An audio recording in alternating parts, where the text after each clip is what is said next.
Hey guys, Sarah here, and it's time to introduce to you our first baking challenge for the Baker's Gonna Bake Sarah Sweets Baking Challenge. The month is September, so we wanted to keep it seasonal. So what we have for you, we're challenging you to make a caramel apple cheesecake pie. Let me tell you, it is phenomenal. I've actually got a piece right here.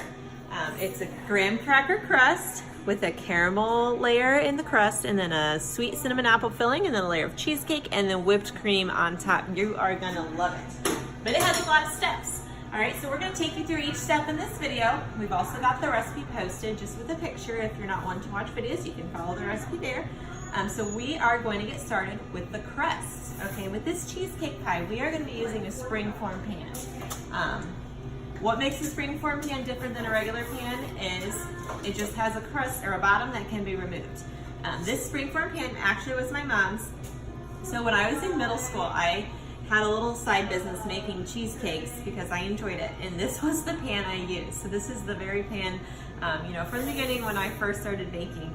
But I always like to wrap the bottom of the springform pan with foil. You can alternately line it with parchment.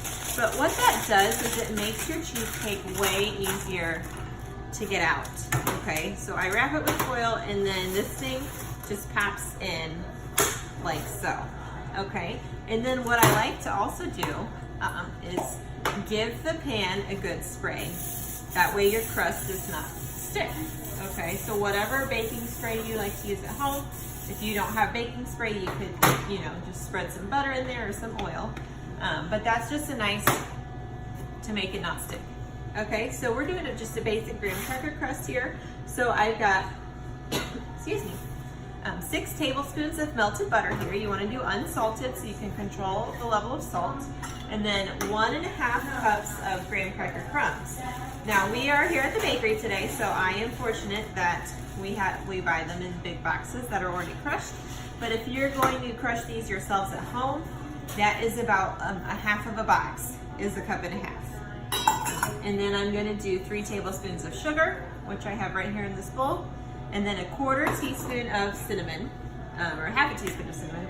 I'm just gonna eyeball this.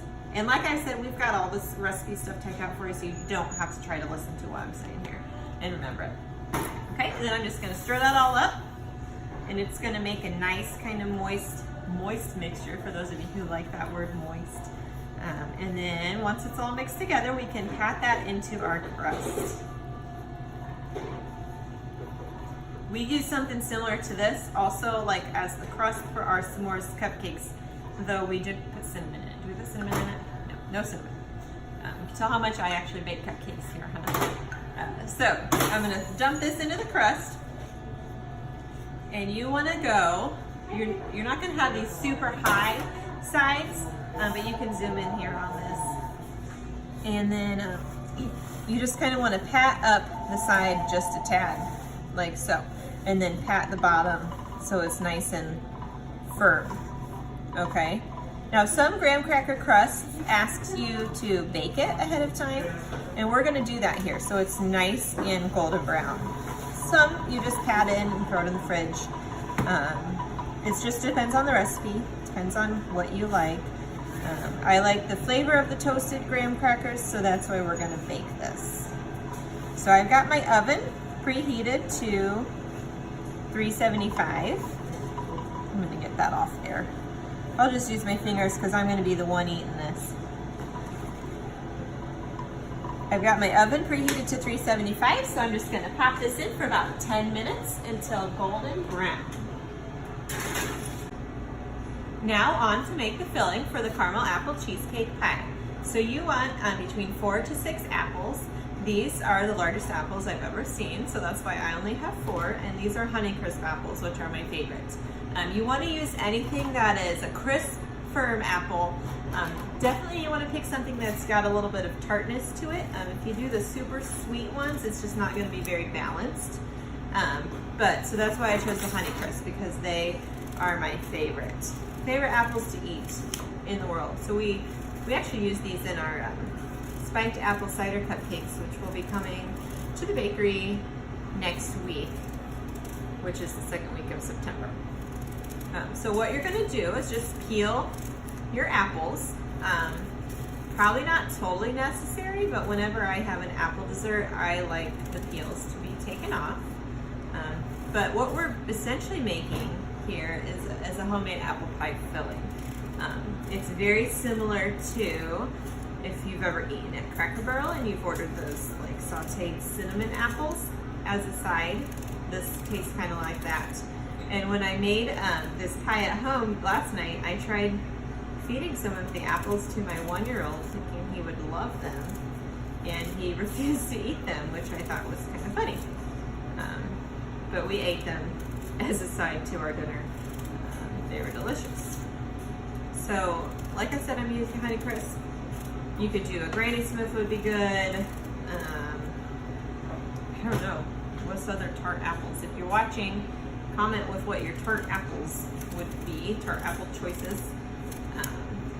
I don't know that I would recommend using any other fruit because I can't really think of any other fruits that are as crisp and, you know, firm as apples are. Maybe pears, but I really think apple is the way to go with this dessert.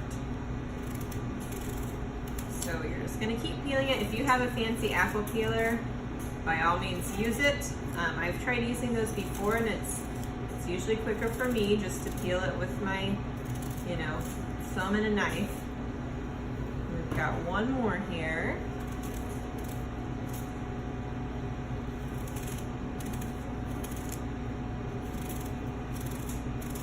And I always like to snack on the skins. I know that's kind of weird, but there's usually some still good chunks of apple left on those.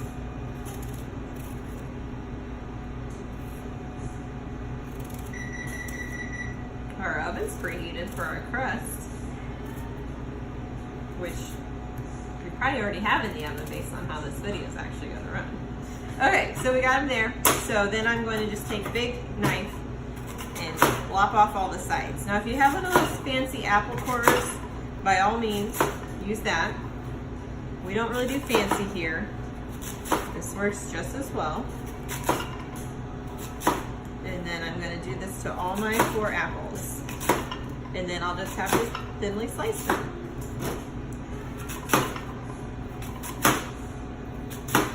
Now, in a pinch, could you use like a can of store-bought apple filling? In a pinch, if you're really in a pinch.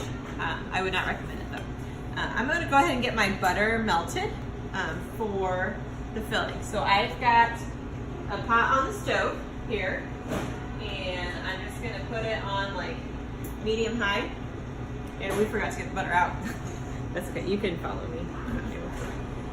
So just getting some butter.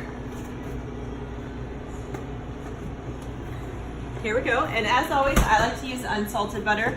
That way you can control the amount of salt that goes into it. So we're gonna do 6 tablespoons, which for you at home, if you're using sticks, that's gonna be 3/4 of a stick. For us, I'm gonna do some good mental math here. I know that that's 8 tablespoons, and then that's 4, and I'll cut this in half, that'll be 2, and I'm just gonna melt this over here. So if you wanna follow over here with the camera, we're just gonna melt that butter.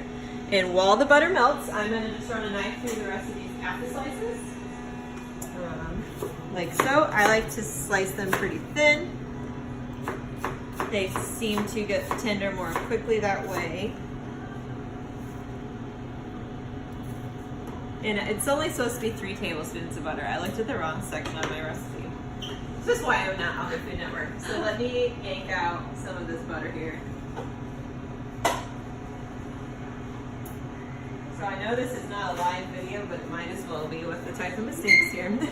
Okay, so I got the right amount of butter in there. I'm still just gonna run this through my knife. Oh, you can just smell these. They smell so good, and they're not even cooking yet.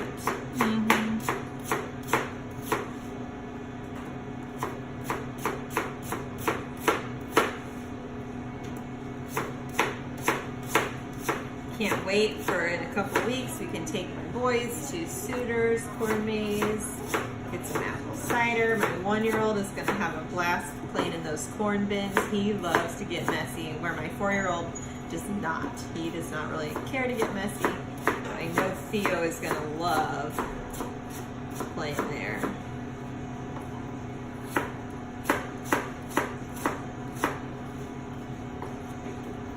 Okay, we're almost about done here. Now, I'm gonna go look at my butter, see if it's melted.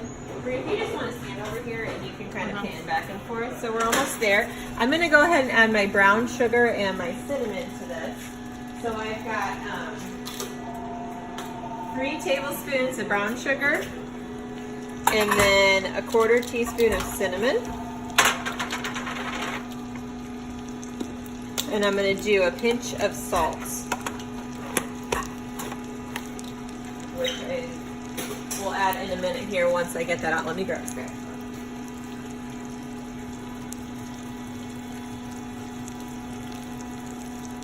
Just gonna stir this up. You want this to kind of bubble up just slightly before you add your apples, okay? So you can stay on here. I'll slice the rest of those apples up. Almost there.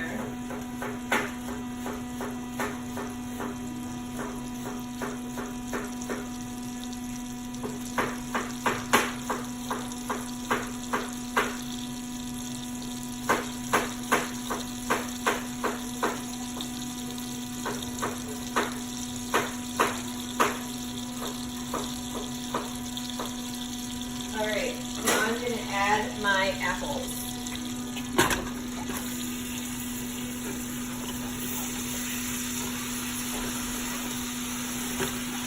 Like so. And just give them a good stir. Now you're going to cook these on medium-high about 20 minutes until they're nice and soft and cooked down.